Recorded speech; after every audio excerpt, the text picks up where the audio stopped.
Nestled in the Hampshire countryside is a big old oak barn that the Titchfield Festival Theatre now use for some of their summer performances. But rather than housing livestock, this building has a rich and varied history. So here we are in the Great Barn at Titchfield in Mill Lane.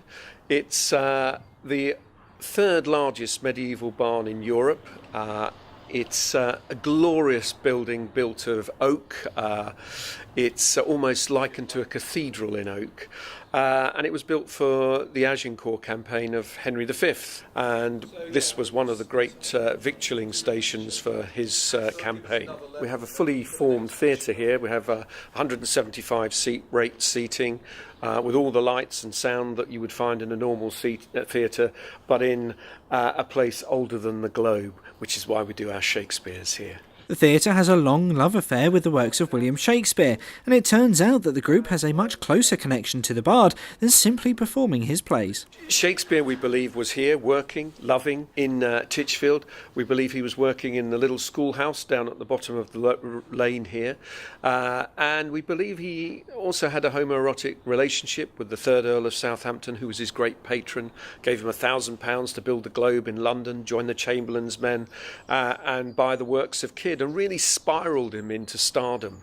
So his lost years, as they're fondly called, are no longer lost because they're found, and they were found in Titchfield. The Countesses of Southampton, Shakespeare's patrons' wives, actually held Christmas revels here in the barn itself, and would have invited the local dignitaries from Titchfield and their retainers. And of course, if Shakespeare had been one of their retainers, living only 50 or 60 yards away, of course he would have just strolled up and maybe had a jug or two of ale with all the rest of the people of Titchfield, and may have even written a little revel or two or sonnet or two to commemorate the event.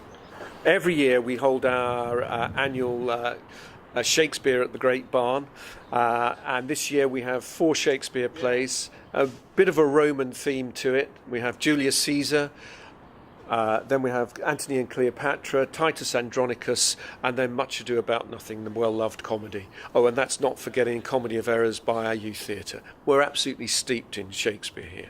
And so, if you fancy treading the boards with other fans of Shakespeare, and possibly in his footsteps, then the theatre wants to hear from you. We make it very accessible. If you just want to be a spear carrier in the background, we'd love to see you. If you want to carry a hog's head on a platter across the stage, we'd love to see you. If you want to do some really big speeches and really try out some Shakespeare and do some serious acting, come and see us. We'd love to see you. We're the largest amateur theatre company in the country. We produce 4 Shakespeares in this barn, and then we have another theatre where we have 2 other theatre sites, and we produce another 23 shows there. So we're constantly producing shows. You can serve behind the bar, you can do props, you can do costumes. So don't feel obliged to just say that we're only looking for actors. That's really not the case. We're looking for anyone who'd like to come and help and be part of this really exciting theatre company. All you need to do is go onto our Facebook page, contact us via our box office, or drop me a line, Kevin Fraser at titchfieldfestivaltheatre.com. Richard Stringer, That's TV.